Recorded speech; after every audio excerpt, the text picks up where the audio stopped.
Who here has written a grant? Yeah? Who here's gotten a grant? I wanted that to be the same amount of hands. Dang it.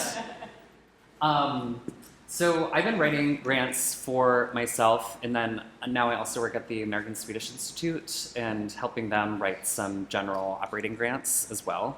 So are we all theater practitioners here? Other art forms? Dancer, yeah. There's some really great dance grants in the cities too. The city of Minneapolis just had a big one come out. Yes, the bridge one, yeah. So what I'm here to do, grant writing is really scary, right? There's forms you have to like go to. I mean, the Minnesota State Arts Board website was built in the 90s. You have to like figure out how to get in there. There's so many other things just to write the grant. You need like statistics and a budget and it's like, what are we doing here? So I just want us to try to dispel some of like how scary grant writing is and help you start writing one. Just start writing one because it's scary. You're looking at all of them out there. Oh my gosh, all these deadlines. I'm not going to meet one. So I'm going to help you know what a grant is, what things you need, where to find them, and then we're going to just start brainstorming and kind of work on some tools to write grants here.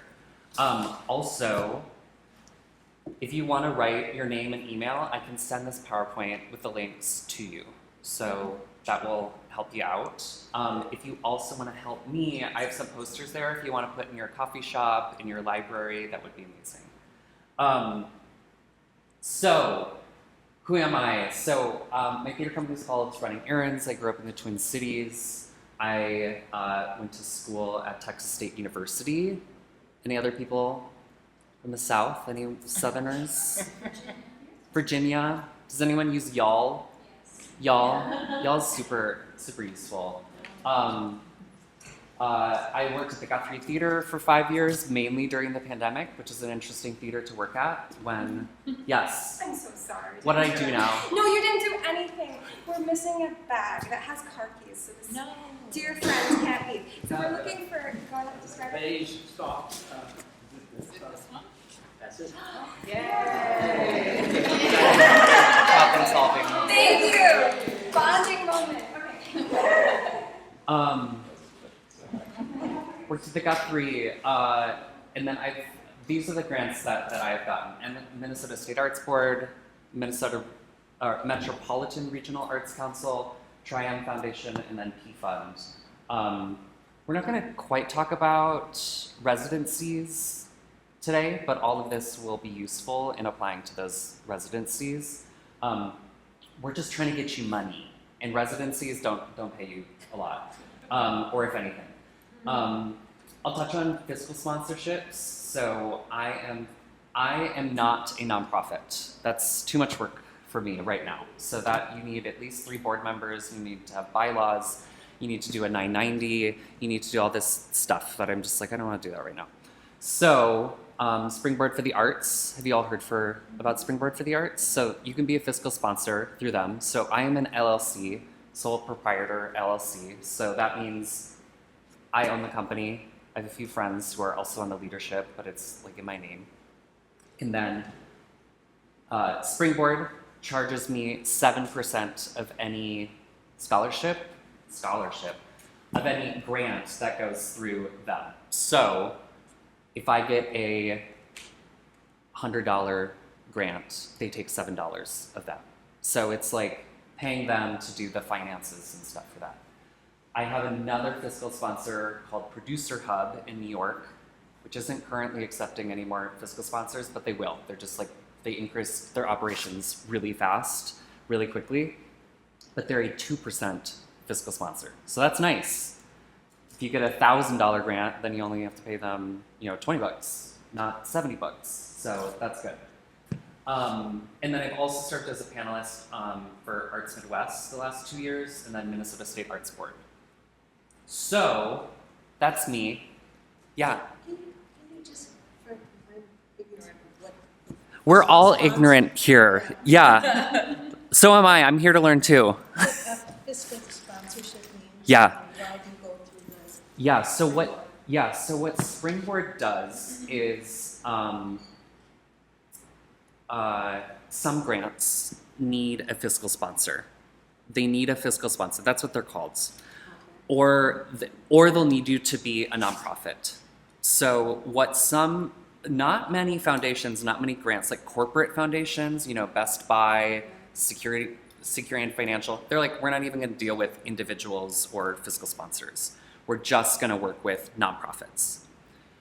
A few government grants, like the regional arts councils, will give to fiscal sponsors because they know that's where like small ensembles are kind of part of, an art collective, a theater company that isn't a nonprofit yet.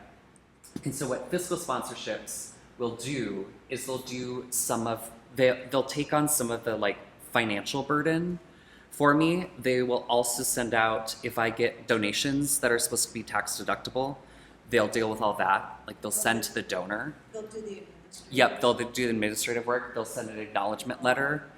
And honestly, I'm still learning what being fiscally sponsored means too.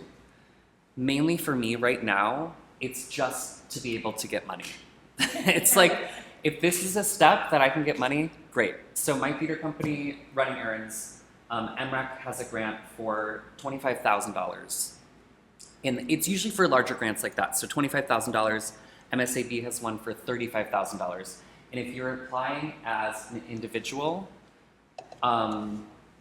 or you can apply for both those as an individual or a fiscally sponsored. I'm confusing them because they're actually different. So let me just talk about MRAC, Regional Arts Council.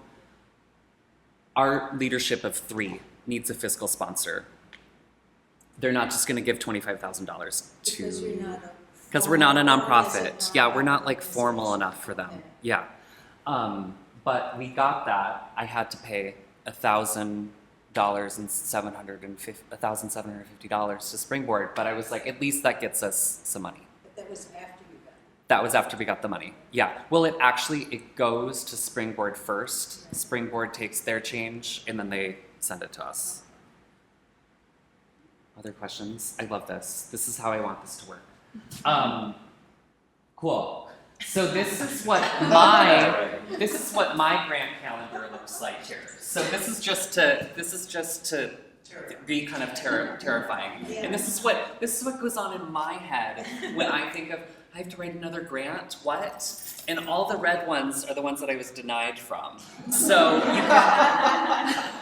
so think of that as you're going, stepping into this. The pink ones are the ones that I've gotten, and the greener ones that I've applied for. Yellow, I'm getting 2 in the weeks for this. Yellow is ones that I'm thinking of applying to. So that's how crazy it is. Great, here we go. So what is a grant? Grant is free money. It's money that is for you. It is, they're not just gonna give you free money to do anything. So it needs to be eligible based on the project, and then also is going to be reviewed by a panel or a board. A loan, that's borrowed money that you need to pay back with interest. And then an award is kind of like a grant, but usually is not based on a project. It's like, you are great, you have merit, here's money for you. So that's the basics there. Here's kind of the basic timeline of a grant. So application opens. Have you seen that from like MRAC or MSAB? Application opens, great. And then sometimes they're like, we need it in a month. And you're like, why didn't you give us more time to do this? But typically, I'm just gonna say that, like, say this starts in January. How most work is that about a month later, there'll be the Q&A session, and then maybe a month or 2 later, there'll be the deadline when they need that. There's a little step here sometimes where they need a letter of intent. So that's just a page where you go, here's the grant I'm thinking of applying for, and then they'll say yes or no, you can apply. It's just to save you time to not have to write everything. And they're like, you weren't even eligible in the first place. So it's kind of to help you. Then let's say this is March. Panelists will review. That could take anywhere from 3 to 8 months for them to do all that. What kind of happens is that the staff of the organization will probably look it over, make sure you're eligible, you're following all the guidelines. They'll be looking for panelists, they'll get the panelists together, and then they actually schedule the meetings. Some of them are done in private. So I know Minnesota State Arts Board is a public meeting. So you can watch a Zoom of your grant being, debated. So, which is like very harrowing and really scary. But they used to be, actually I think MRAC is doing them now again in person, but you're not allowed to talk. So it's kind of like a courtroom or something, but it's like your art is the thing that's there for them to debate. In a rare case, there is an interview. This is more, I'm thinking maybe more for like a fellowship where that would happen, and then there's an announcement. Ideally, they tell you that you didn't get the grant or that you did before it's, in a blog or an email sent out. And you're like, oh, cool. I didn't get it. Then a contract is signed. So all of this, so January, February, March, let's say this is taking until probably August, the review. Then this will probably be announced in September.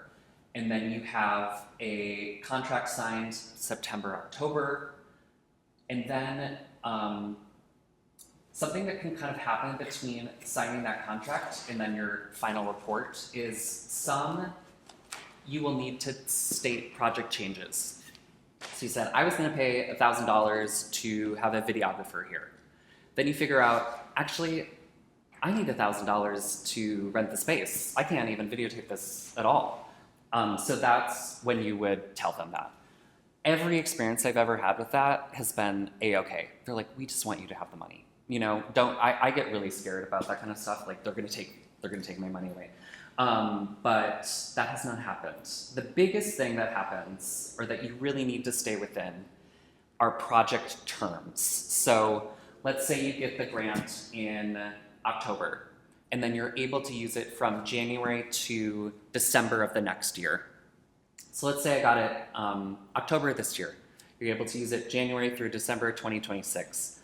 I can't find a venue in 2026. Then we might ask for the money back. Or I might be able to allocate it to like rehearsals rather than a big performance. You might be able to do something like that, but you need to spend the money in that grant period. Project happens, woohoo. Then about a month later, you give a final report. So this is just to say, hey, remember that money you gave me? This is what I did with it. They will typically ask for a narrative. So it's just a narrative explaining everything. I have never had a big enough grant where they're asking for receipts. They do need to have the grant acknowledgement. So you put, yes, you'll see on my poster out there, MSAB, P Fund, they gave to that, to make the show happen. And so they want proof that they're getting recognized as well. So you'll include a poster or like an Instagram post or something that includes that. So that's sort of the timeline. Questions about that? Yeah. Sorry, Ken. I was just. There's no being sorry here. I was just wondering how, if you're not, or you are an LLC though, right? I am an was just LLC. wondering how you handle that with taxes. Is this anybody's Yeah. personal income, or if Totally. you're filing a report for your LLC? Yeah. to IRS? Or Yeah. how does that- So that is a great question. What I have done now in the past year, because I'm a new company, it's like 2 or 3 years. So now my LLC is in a separate bank account, so I have a business bank account. That just makes it easy for me to go, I know what I spent on making theater this year, and I know what I spent on those projects, and then that's also where the grants go as well. So it's. It's separate, yeah. So the project and the company's got to, you set up its own bank account. You don't need to do that, but that's what Springboard recommended, and then it just keeps like everything clean for me. Then I also have anyone that I'm. Funny thing about theater is it takes a lot of people. You all know this. It takes so many people, and it's like you get a grant for $10,000. Okay, great. I can pay my actors and my director and a dramaturg. And what about the set and the costumes and the rental and like all those things? So an important thing for me is that I don't want to be, I am just like a middleman for the money to my actors and like creative team. And so I am not getting taxed on that grant. They are, if I'm paying them more than $600, I think is what it is for like a 1099 contractor. So that's also really important when I do my taxes to not be taxed on grants because I don't want to, do that. So that's an important part of the banking. I would recommend, I have a friend who's an accountant. So I would recommend getting a friend who's an accountant.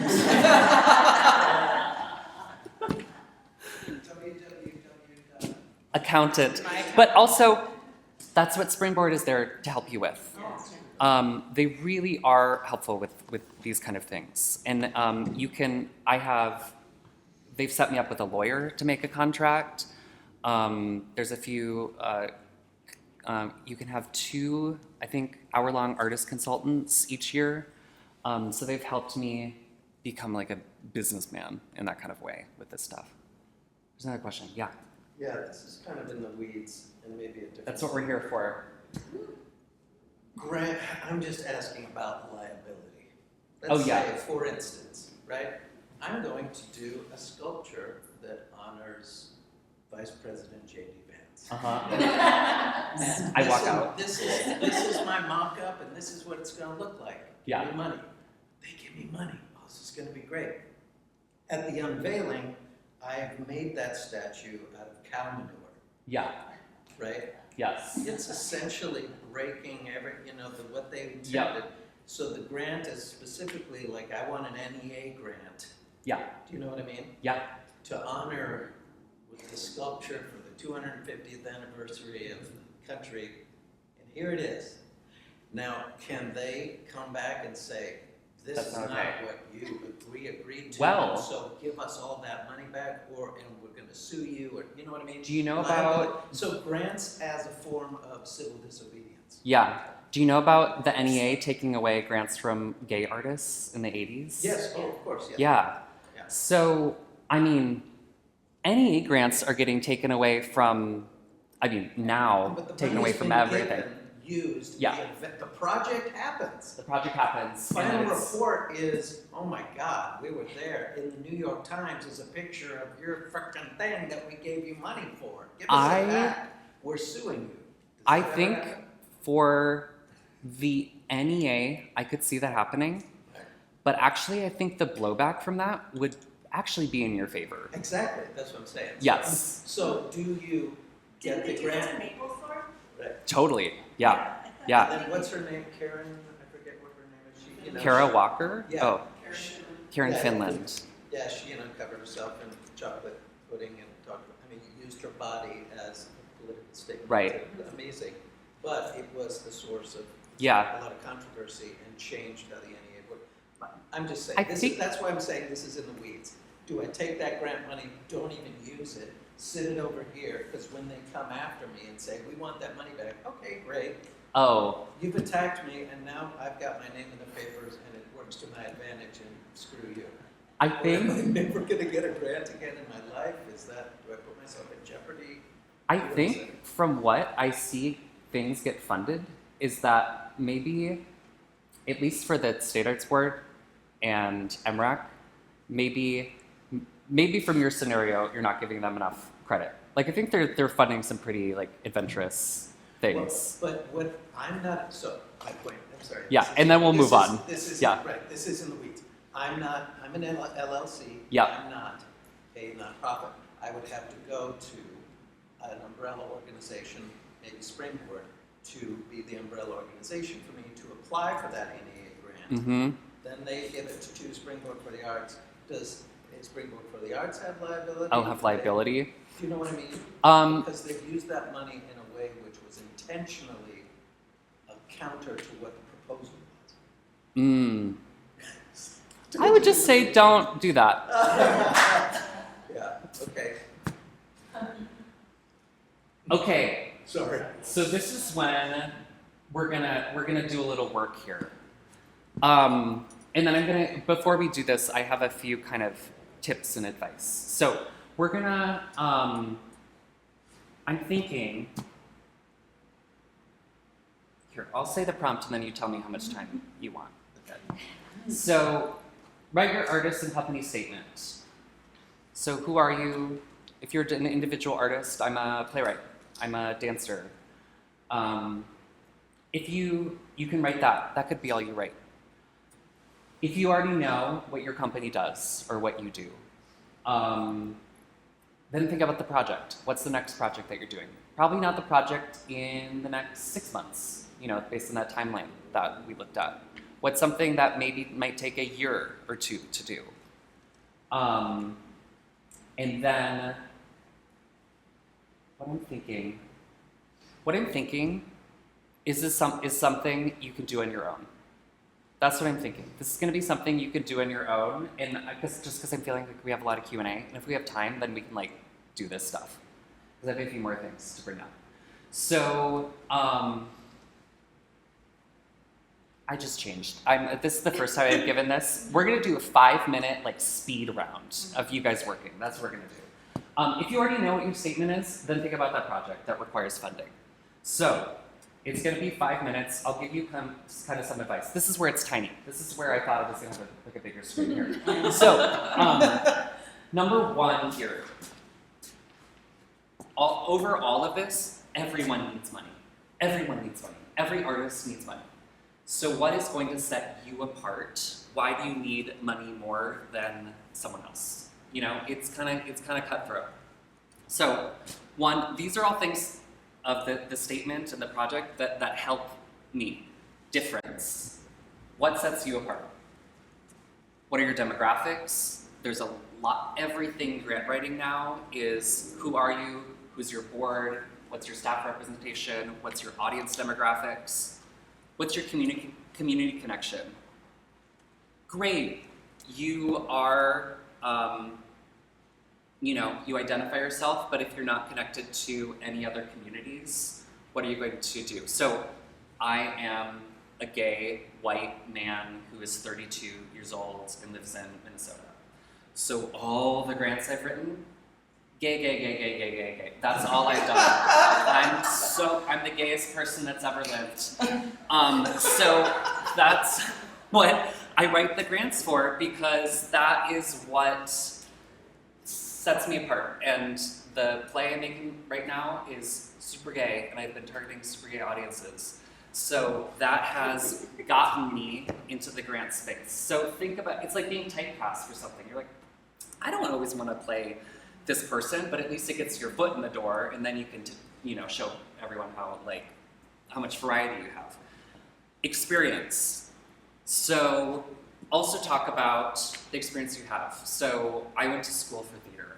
I've been doing theater for 10 years. I've worked in professional theaters. I've also been a teacher. I also worked in restaurants. It's even if you're oh my gosh, I just started making theater, think about all the other life experience you have as well, and then also tie it in. Maybe you've been a poet for a long time, or you've been, a gardener, or you've worked in the corporate world. All of that actually sets you apart and helps you make you different than someone who's been an artist forever. You're this whole other side of me. So put that in the grant as well.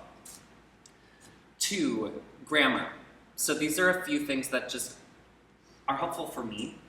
A lot of these applications, so I worked on the Arts Midwest panel, which pays you $750 to review 45 grants. Oh. So it's about $10 or less an hour.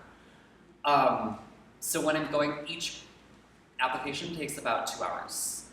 So there's a word count, and I don't want to read the same thing over and over again. Get to the point, So that is how you should be writing your grants. grant, as if someone is like, I'm sick of this, I'm not getting paid. Where are the things that I need to do to score this?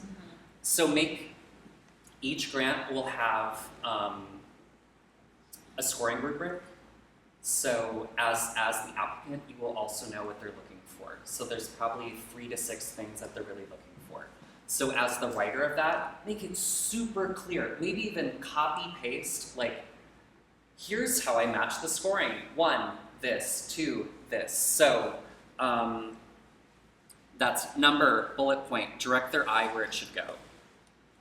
Action verbs. So if you have 2,500 characters to write how great your show is and everything you've ever done in your life, make sure that's really condensed. So what I tend to do is I write out like all the information that I need, and then I give it a day or two, a week, and then I come back to it and I just slash everything, and I'm like, okay, how do I make this shorter, and even like removing, what is it, the Oxford comma, that's a character, remove that, you know, think about really being, but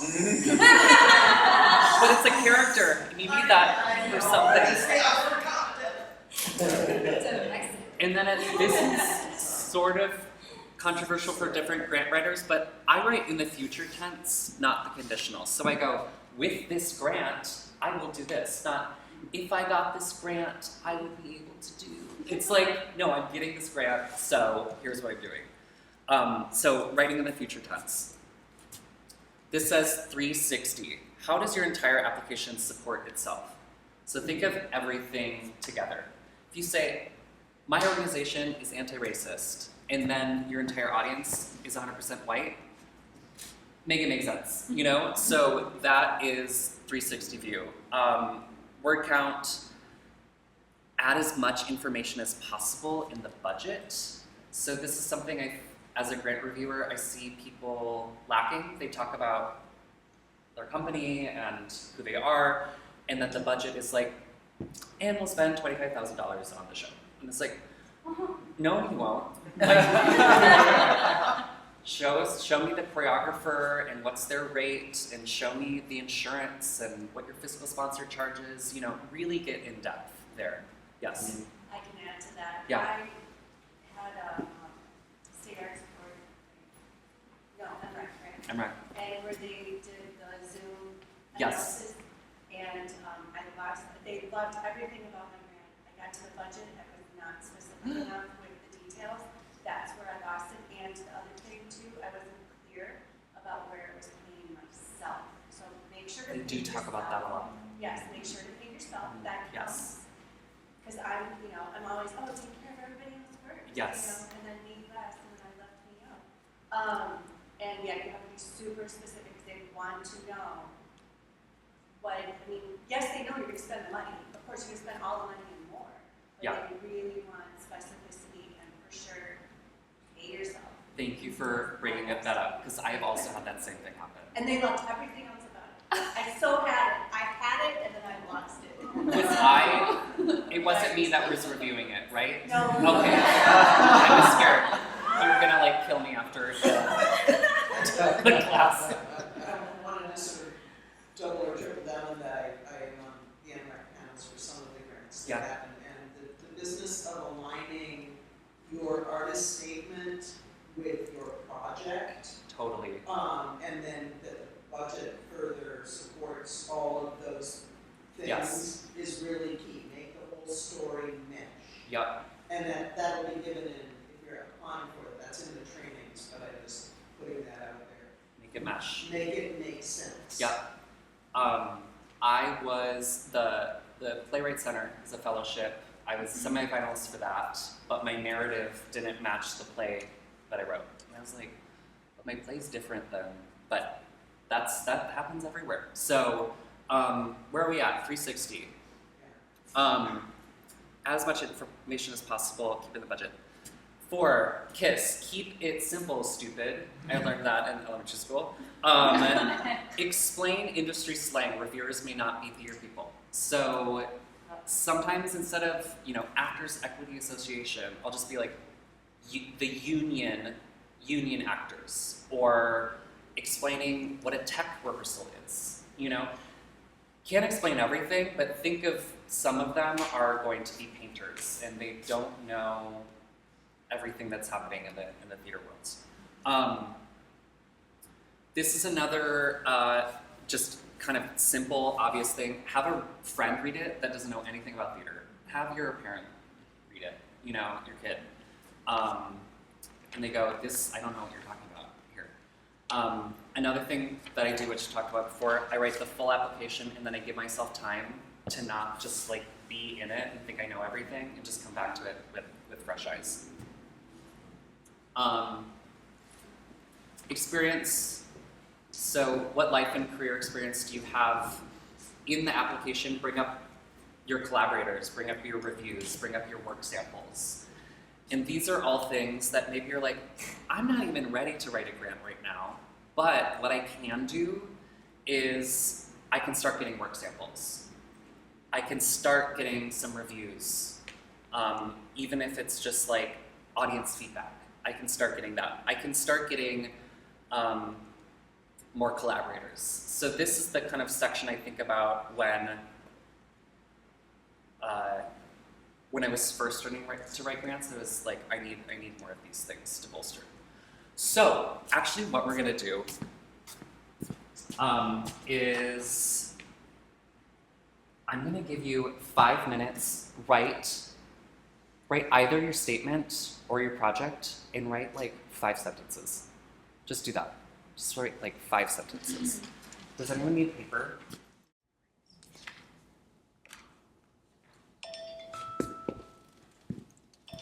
Jump scare. Okay. Does anyone want to share with the class what they wrote?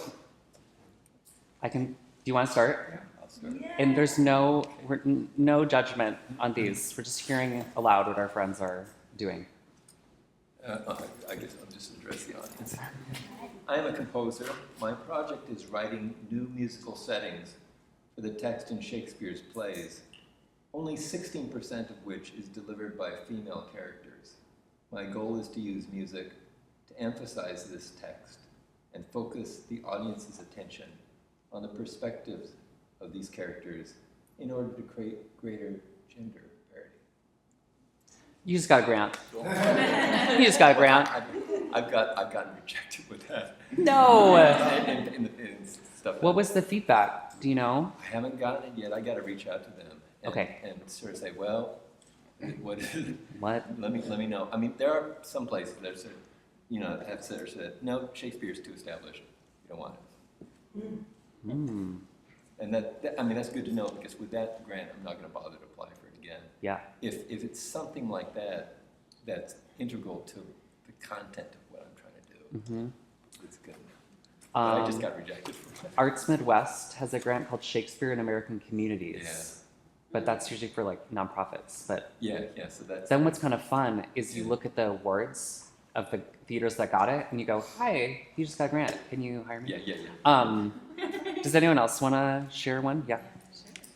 Melancholics Anonymous is a predominantly queer Gen Z collective of Minneapolis theater makers who produce award-winning original works alongside championing emerging playwrights through our new play development workshops.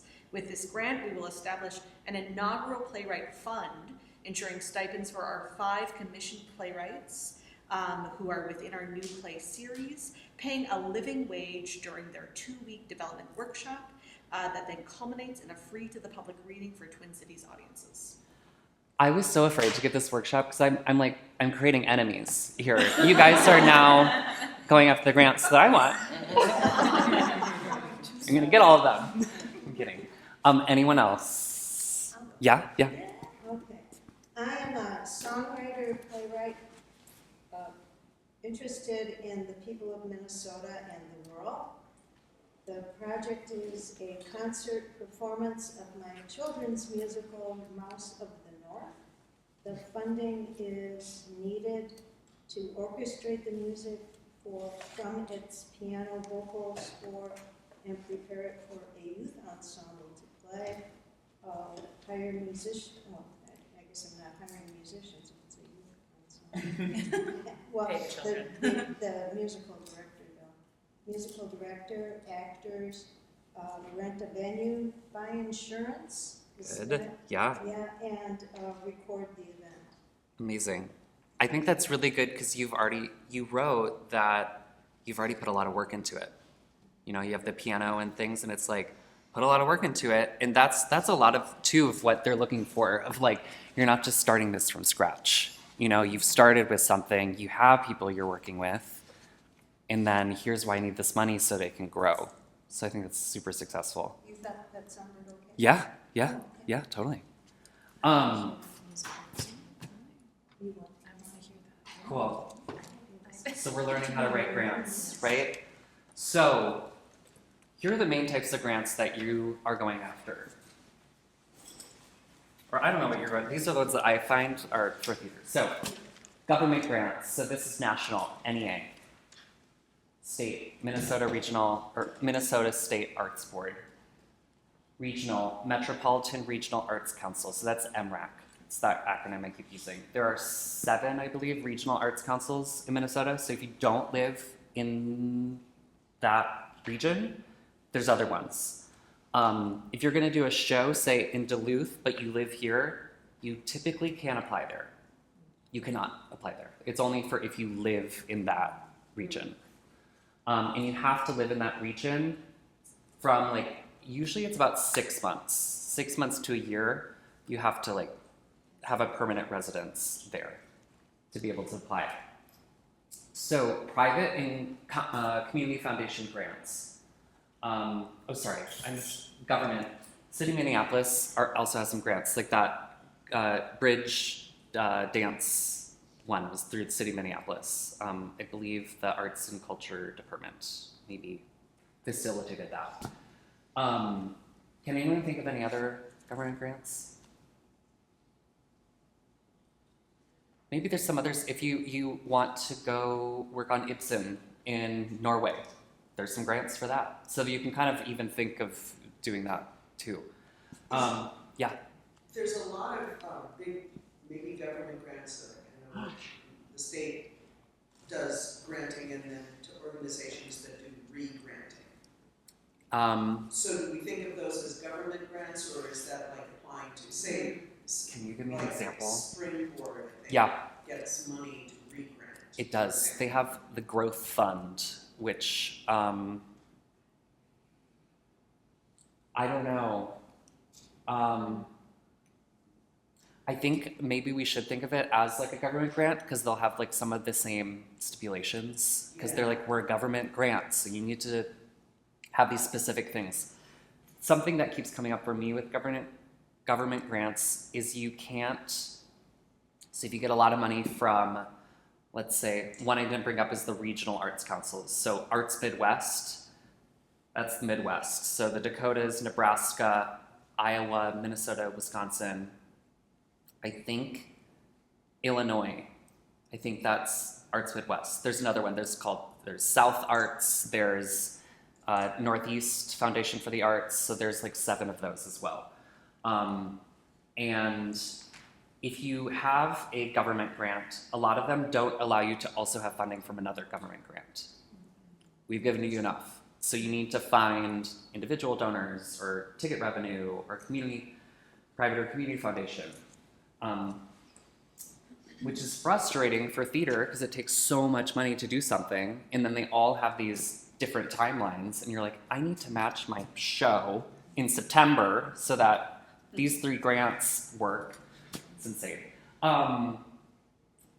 Private and community foundations. So private family foundation, but I mean, we have one of the largest family foundations in the country, the Margaret A. Cargill Philanthropy, billions of dollars, so that's a private foundation. Community foundation, that's, Minneapolis Foundation, St. Paul Foundation. Any other ideas? The what? McKnight. I think that is a community foundation. It may be a private foundation. It may be. I know the Jerome Foundation is a private foundation as well. Yes. St. Anthony Falls Heritage Board. Heritage Board. Yeah, What do they give to? They gave to me. They gave to you. Nice. What are some examples that people have gotten from? No one else. Okay. One is I got a grant from. It's called Tri-M Foundation. TRI-M Foundation, based in Texas. That actually has given a lot to Minnesota organizations. They gave to, I think, In the Heart of the Beast, Norway House, which is the one that I was working on, a few others. And they alternate between dance, opera, and theater each year. Or maybe it's every 2 years that they do that. It was my thesis advisor, his foundation, that was created after he died, which is when I was writing my thesis. So that came in handy. Hi, he died when I was writing a play. But Just partnerships, right? So if I'm looking to maybe take a play that I have here someplace else, Yes. South Dakota, I have to have a destination already and a place that wants to perform it, and then together with them, we try to figure it out. that's helpful. Okay. That's really helpful. As opposed to saying, oh, give me some money, and then I'm going to look for places to perform it. Totally. You're putting yourself in the place of the panelist of, well, this guy wants to do a play, but he doesn't, know where he's going to do it. Something you can also say with that is, here's all the places, I don't know where I'm going to do this show, or I don't maybe know a year out who my director's going to be, but here's all the great people I've worked with before. That's another thing that you can do if you don't know quite everything that's going to happen. Because, that's what I've done. Finding a venue is so hard, and finding a partner. Also, I'm doing the show at Gremlin Theater. I tried to, connect with them of you can cut the recording for this part. Sometimes the venues don't have your best interest as well, even though they're doing the best that they can too. It's they're like, oh great, you're applying for a grant. They're on a different timeline, than you. If you list a collaborator and then they end up not being involved, is that an acceptable change? It is. That's an acceptable change. If you go, oh, actually, we don't have a cast at all, and it's going to be performed by mice. That is something you should say when it really affects the budget. That's what I have discovered. Yeah. And some don't have enough room even to say that who you're going to do it with, and it might just be that you have enough. I usually share myself, playwright, director, and then maybe a designer. And then we're gonna have X amount of actors. And then corporate grants. So these are grants that are Best Buy, Securian, Financial, what are some other ones? Cargill, yep. So these are for-profit, Travelers is another one. We actually have a lot of Fortune 500 companies in the Twin Cities. General Mills, US Bank, RBC. Where's the best place to go and look for all of those listed? That's the next slide. Okay. So corporate grants are tricky because they're corporate and they want it to be everything set. And so they usually only want to give to nonprofits. But what I've started to try doing is reach out to a nonprofit. Hey, Gremlin Theater, want to apply for this Securian financial grant with me so I can get you some money and you can get some money to support my show? So that's my next goal, is to have a theater that I can sort of write the grant for, get them some money, and then myself some money as well. That's a question. So we're talking about nonprofits. How much time would you guess it would take to set up a nonprofit? Oh, to set up a nonprofit? Yeah, because you said it's a lot of work, so you go for fiscal sponsorship. Yeah. Instead, I'm just trying to. I think. Any idea? It's like anything. It's easier to do it once you start doing it. Yeah. Unless some things, like fixing a car always takes me longer than I think it will. Actually speak to that, so I'm doing it. Yes. Okay. Got some experts. I've also done it before. So the steps, as far as the state of Minnesota goes, it's actually fairly quick. It's relatively easy to set up your organization with the state. However, to get 501c3 status with the IRS right now, it has suddenly become a long wait with no explanations. So there are certain things you can do without 501c3 status. You just can't get the non-tax people. Can't get away with being Tax exempt. tax exempt.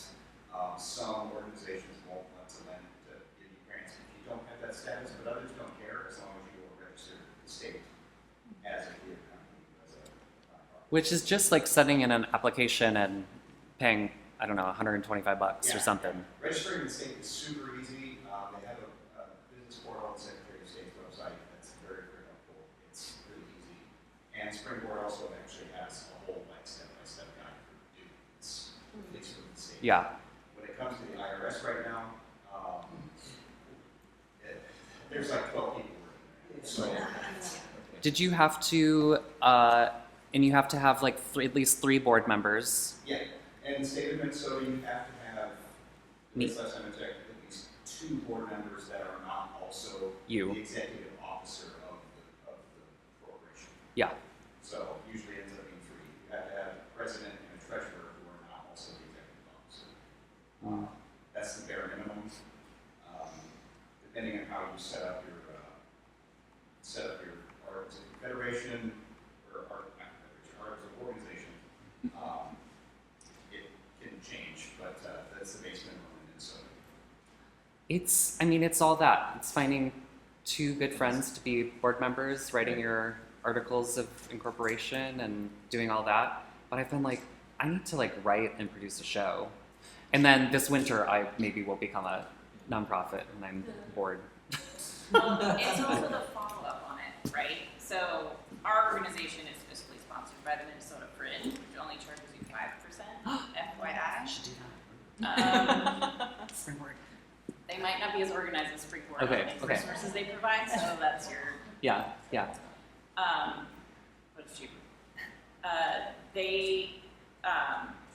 But think about all of that back-end stuff. Like if you're, doing all the applications for 501c3, then you also are going to have to be filing all of the tax forms for people if you're not fiscally sponsored by someone who's going to do that for you.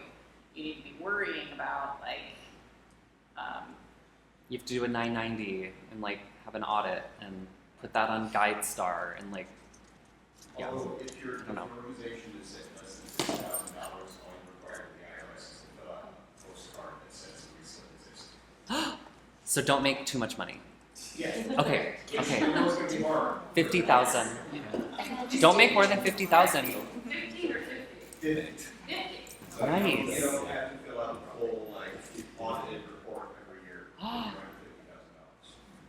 But you See, do I'm learning have to things tell too. your donors, like if they're donating to you, right? You have to provide those donor statements at the end of the year and stuff. Yeah. Like, just keep in mind if you're gonna. Yep. Yes. That is why I have not. Done it all. If you can ask him for some paper towels. You have paper We good? towels right there? Oh my gosh, I do. I didn't know there was a whole spill. Thank you. It's just water. See, this is where your career working in a restaurant comes in handy when you're working in the arts. Yes. How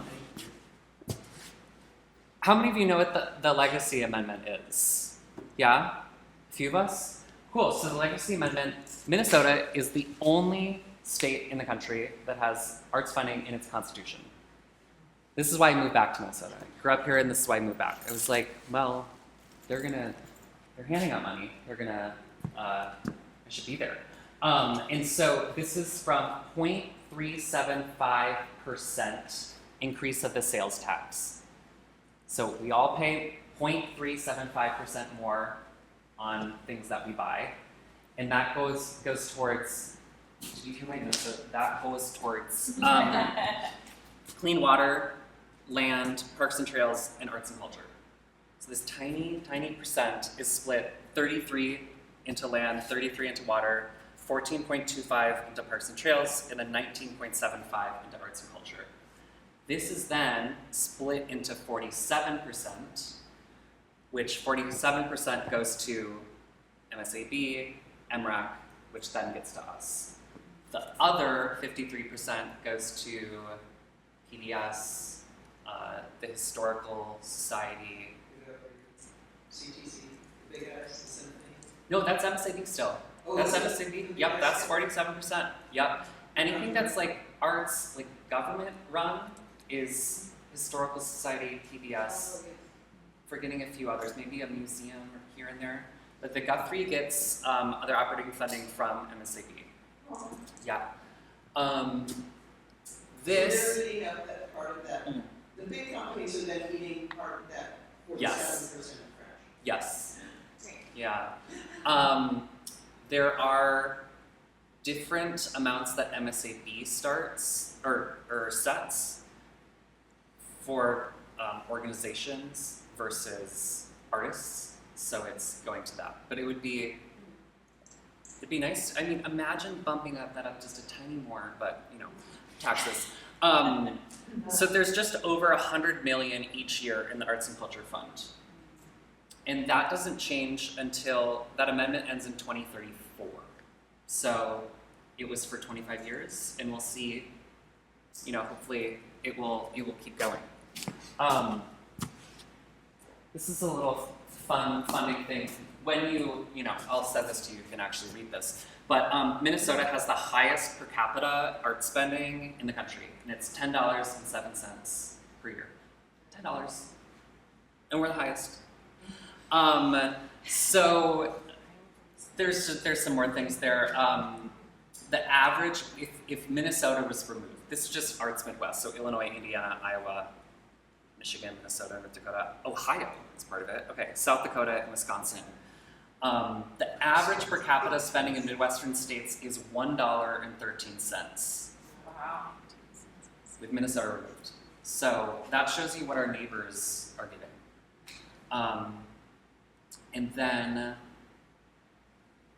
to all state arts agencies was $694.3 million in FY25, which was an 8.1% decrease from last fiscal year.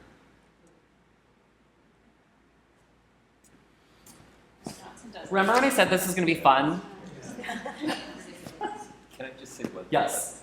So one thing about it is if you get those grants, they're friends of mine that have gotten grants, and what I did is actually I sent away an email to the state legislatures and sort of said, oh, thank you for giving this person a Yes. grant. That stuff's really important because then they get this feedback immediately. In fact, actually, this one person, she built guitars. I bought one guitar from her. I got it at a much reduced price because it was funded by an MSAB grant. So I just basically contacted MSAB and also state legislatures. Yes, that is definitely a good thing to do. Keeps that like at that over $10 of, And when they send you a contract for MSAB or MRAC, they say, send a letter to your legislators thanking them for this. Another great thing to do is Minnesota Citizens for the Arts. So this is our state-led arts advocacy organization. Top arts advocacy in the country. It's called MCA, Minnesota Citizens for the Arts. Without which there would not have been a legacy. At all, yeah. And it was passed, arts is, everyone likes the arts. Everyone likes the arts, and really the debate is just where the money is going. Is what it comes down to. So MCA gets together Arts Advocacy Day, which is usually March each year, and so you get to go to the Capitol and sit with the people that represent you, and you tell them what you do as an artist and what money has gone where. Maybe you work for an organization that's gotten money. Highly, highly, highly recommend it. It's really scary to go the first time, and you're like, oh my gosh, I'm sitting in front of the person and I have to talk. This is my one time to speak with a representative. But then after that, you're like, oh, they're just people too. This is the list that everyone wants. So I have linked here to the State Arts Board, Regional Arts Council, MN Artists. This used to be much more populated. This is run by the Walker. So this gives grants, residencies, jobs, RFPs. That is what MN Artists is. A4 is Arts Alliance for AAPI individuals across the country, across artistic mediums. They're one of the best artistic resources I find. Creative Capital. So this is based out of New York. They have a artists, grants, jobs, a lot of residencies as well. Creative Capital also has funding, I think it's $50,000 over 3 years for theater projects. But it is so hard to get. It's really hard to get. Minnesota Council of Nonprofits. Again, cut the recording for this, I'm kidding. They produce each year a grant directory, which, if you're not a member, is $90. But I have one, and in that link, when you click it, you will get your own copy. So that is organized. Every public, private foundation, corporate foundation, what's the other ones? Government is listed in that directory. It's 90 pages long. And at the back, what you should go to is there's a glossary that says funds individuals, or funds fiscal sponsorships, or funds in Minneapolis, or funds in St. Paul, funded for arts and culture. Look at those and sort of triangulate so you're not reading the whole thing. So that's a great one. Artwork Archive, this is mainly for visual artists, but sometimes I find a few things there. Artist Communities is for residencies, and then Arts Midwest is one of the regional, US regional ones. Another great trick here. So similar artists and projects. Think of maybe a nationally recognized artist. So I go, okay, gays, who are gay men who have gotten things. Go to their artist page, look at their resume, look at what grants they've gotten, and then you can go, oh, I'm gonna apply for that. I don't know, just, or similar projects. So we were looking at things at the American Swedish Institute, what's a free night we can do. There's a few other organizations that are also funded by things that have a free Thursdays, So get kind of tricky, get crafty, get scrappy as an artist. Questions? Getting scrappy? Okay, we're gonna do another little 5-minute session. What if we all just stand up and stretch for a second? Do we wanna do that? Or I know this is a lot of information I'm giving to you. Whew.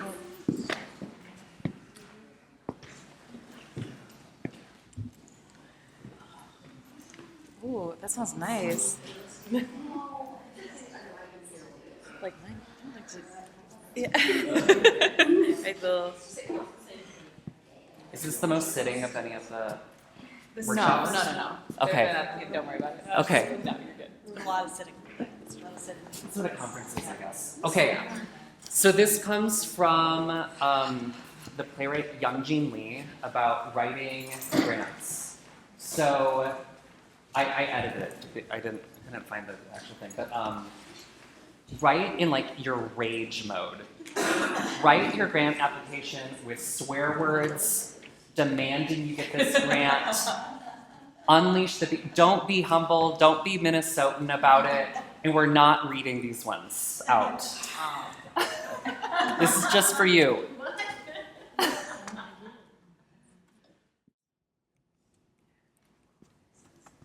If we don't have anyone who wants to share, that's okay. We don't have to. Does someone want to share? Sure. Yeah? Yes. Let's hear it. This is an organization that's not exactly the same as so anyway, you'll get it. Hi, this is SciArts, supporting performance work that has some thinking and facts. And we need your support for new works that get human race to think beyond the norm and embrace science. No bullshit. And we make brains get out of the mush of everyday existence and have some jazz from connecting to ideas, discoveries, and concepts that aren't comfortable but can be exciting. Neurons need some extension beyond feeling nice or wondering how things will stay the same. And getting questions about reality itself is a good thing, especially if there's a planet melting right in front of you. Science. Yes. I'm gonna start, when I have like so much money, I'm gonna start a grant where you just have to write those. You know, we have to write these applications. Anyone else wanna share? Yes. And you guys shared before, right? Yeah, but this is a separate one. Separate thing. That Okay. was a group grant, this would be an individual Okay, grant. okay, cool. It's a little vulgar. Listen up, you fucks. So many people perform for your goddamn entertainment, only to be harassed, re-traumatized, and creeped on while doing their job. Most of the time without malice, but with mega harm. Ew. Give me money stat so that I can get so good at helping these people be sexy, horny, intimate, violent, without also being fucked up. I am not artistic HR. Pay me to be an advocate and make way cooler physical art. You little sick freaks will thank me for it consensually on your knees. Money in my sweaty little hand now. Are you an intimacy director? I'm working on it. Yes. I know what you're applying for. We have one more. If not, that is completely okay. This is the one that you put up near your desk when you are grant writing and you're like, I have to be nice to these people.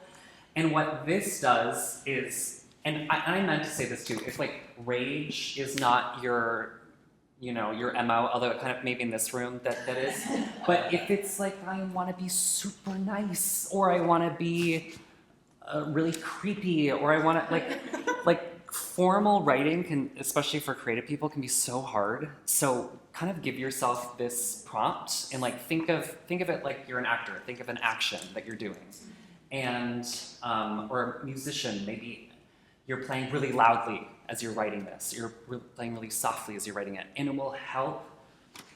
We're not sending in that version, but it will help. You're creating more flowery words, and you're writing more impactful, and it leaps off the page when you're reading 45 of them. So that's why we do an exercise like this. Yes. I really appreciate this because the project I need to tackle has to do with unblocking a project that hit a wall a year ago. Yeah. It was all systems go, and now it's not happening. Yes. Then I gave it a year because it wasn't happening, and then a year later I picked it up and read it again. I was like, oh, this needs work. Yeah. So I want to do that, but instead of actually writing to the grant writers, I end up getting passionate, ragey here about what was my play about. Yeah. Right? Yeah. Why do I want to go back into it? Why do I want to do it at all? Right. Now now I'm mad. See, now I'll be up all night. I'm sorry. It's supposed to be fun. I feel so blocked about it. But this was, I'm thinking, reminding now, Young Jean Lee was thinking about artist statements. And artist statements can be, I want to help the world, and I'm an artist, and it's like, no, like cut to the, what are you doing? What are you here to do? Why are you writing a play? You know? So that's what those are. Yes, please. Again, with the reading of grants for Engh, Yeah. every now and again, I will see it in an artist statement that is so filled with vigor and colorful palette of a young artist who wants to make beauty. Yes. And my heart bleeds, and I can't do anything for that person because I don't know what they mean by it. Yep. So when those art statements become philosophical examinations of their deepest heart, don't. Yes. I if it's that, it's like, I want to have my exhibit of wildflowers that are native to Minnesota and connect with, I don't know, what is it, connect with the Arboretum to do this gallery at this small space that I have talked with the owner.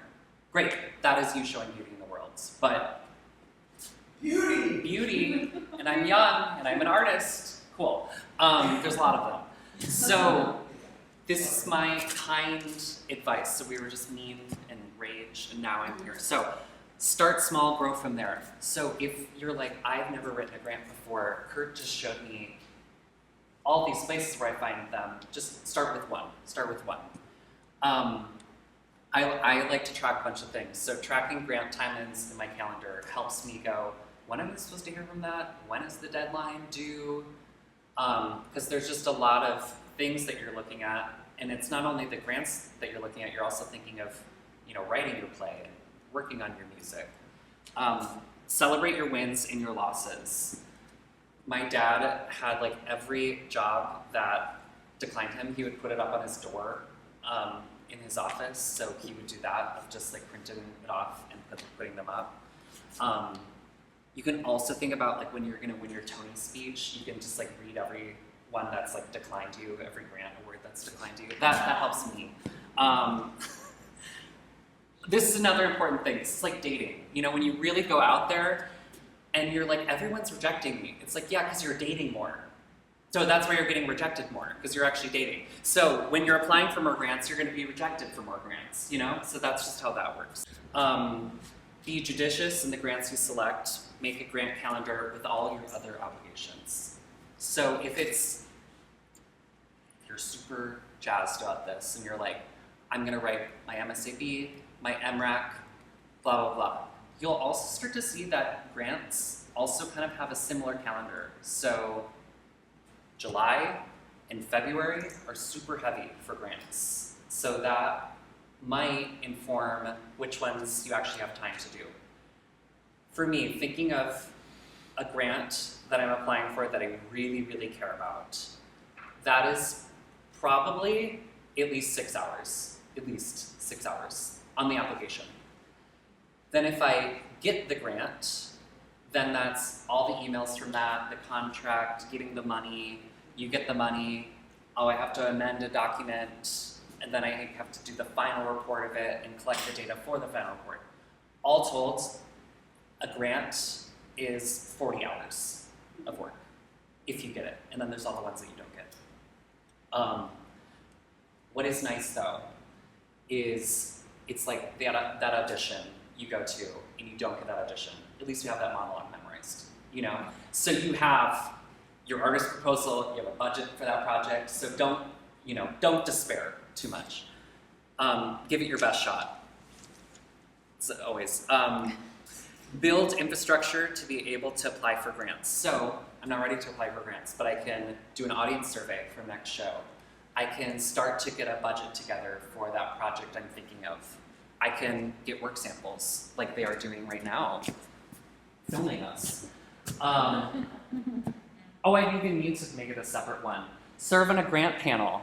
Did you see how I didn't even do that? Okay. Serve on a grant panel. This is what I've learned the most from, because you're actually walking in the shoes of the people that are reading your grants.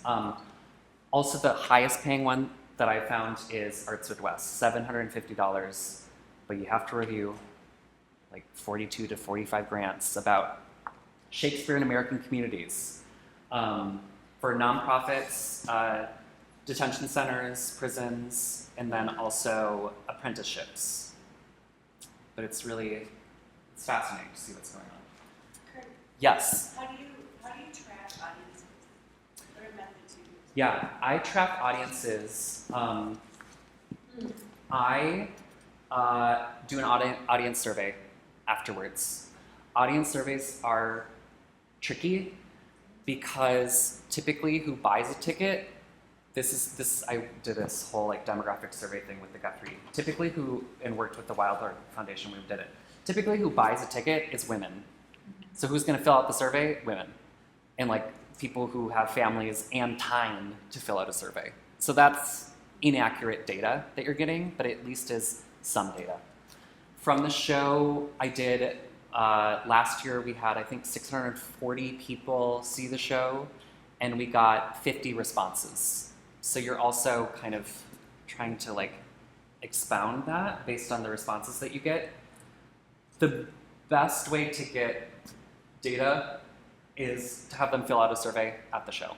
I just don't have time to go through all that data afterwards. I'm not an organization. And then I also, like as an audience member, I just want to see the show. Like I don't want to fill out a survey when I go too.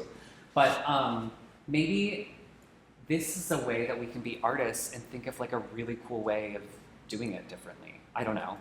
maybe there's like a sticker system that you like put up on a wall and it's a piece of artwork, or I don't know. That's just something I've been, thinking of myself. Yeah. The immediate thing that I think about is if you offer the person who fills out a survey, you get a discount on the next ticket. Just something a small amount. I mean, it takes a certain amount of time, but fill this out, please. There's a certain benefit for you. Or it could be, you partner with a local bar that's right nearby and they get $1 off their drink. I actually had a reading once where the survey was just, you didn't have to write anything unless you wanted. They said, oh, I enjoyed this, or I came with my, they had these options you could check off, and then if you wanted to do a At the end. Yeah, so Yeah. it just made it really easy Yeah. to do. Yeah. I'm a child of software engineers, so I am like, survey, and make that survey as inclusive as you can. And then also I would say like be really intentional per project with like who you're bringing along. So this one I'm reaching out to a bunch of LGBT organizations and individuals. And then my next show, I'm gonna keep all those people, all the gays, I'm gonna keep all of them for my next show, and I'm gonna go come along, and I'm gonna now target another group, and then I'm gonna keep growing. Don't reach out to everyone, because then you're gonna reach out to no one with that. So that's my kind of thinking on that. And the panelists can see that too, of like, they're not targeting anyone. So I think that's important. Yeah. Intentional. Yeah. Okay. Sure. We have 8 minutes. This is perfect. Oh my gosh. It's like I've done this before. I've never. Okay. So here's what we're gonna do. We're gonna take rage to a simmer. We're gonna take that to a simmer. We're gonna take that first one, just your thoughts and jumbled, refine it, and imagine a chimp is reading it. Imagine a chimpanzee is reading your mission statement, and you have to be so clear to them. Maybe it's like a 5-year-old, So we're gonna take 5 minutes, and then we're gonna read these, and we'll be done. Cool? Okay. I'm just gonna pause this here, but this was, we've done Q&A throughout, but I just want to see if there's any final questions from us. Yes? Would you say that you tried a project at like 80% before writing a grant, or are you like, it needs to be at 100%? Like things could change down the line? Oh, I've gotten grants, and then I'm like, okay, now I have to write a play. Okay. Awesome. Yeah, because what am I I can't make the thing. So at any stage, Okay. I would recommend to have, because you'll go crazy like me. But yeah, that's what I would recommend doing, is having the project somewhat done, so that you don't get money and then go, okay, we have to do everything now. Yeah, but you have to balance that, And like whatever it is, it's like I might not know what the project is, but I know the budget and what, like I don't know, that kind of stuff. Yeah, it's also helpful to get a budget together. You kind of need to like speak with a venue. What's your weekly rental? Yeah. To even have some of that, to know what the budget is. So I would say get as far along as you can with the project itself. And it might even be like, oh, life is long. Life is very long. And it seems like it's not, but it's like, oh, if I need another year to make this project really happen in the way that I want it to, like give yourself that planning. Yeah. One last one. Yeah. Taxes and including them in a grant application. Taxes. Taxes on grant money. So I know I've seen that. Definitely something to include. What I have shared, sometimes they have a budget narrative, is I say, this funding isn't going towards me. Here's my full budget, but the 10,000 is going to actors, director, stage manager. So that's why I'm not putting taxes in my budget. Sometimes it's nice to explain what's not there as well. Yeah. But if it is going to you, I need $10,000 to write a play in a year. Then include taxes on that, which I think Springboard, you can find this of like what kind of the average, I think it's like 2% or something, maybe more, I don't know. Yeah. But in other words, you can get your grant to pay the grant, the taxes. The taxes on the grant, because you don't want to pay that too. Yeah. And I think that's great. Yeah. Is that, are you able to do that because you're an LLC, or could you do that without? As an individual too. Individual? Yeah. All right. Yeah. But then you just basically have to keep track of, I paid this person this amount, and then I paid these. Yes. Yeah. You're Right, and basically then paying they're- them as independent. Right. You're paying them as independent And they're contractors. responsible for it. Yeah. More than $600. Right. So just pay them $599. Be good. You said if you pay them $600 or more, you have to do the 1099. Yes. And if it's less than that, you don't. Nope. Yeah. Yes. We are at time. Please put your names, emails. I'm happy to send this out to you. We can have a few going, so it's not like a huge line. And please take a poster and put it up where a lot of gays will see it, because that's who needs to come see my show. Thank you. Thank you.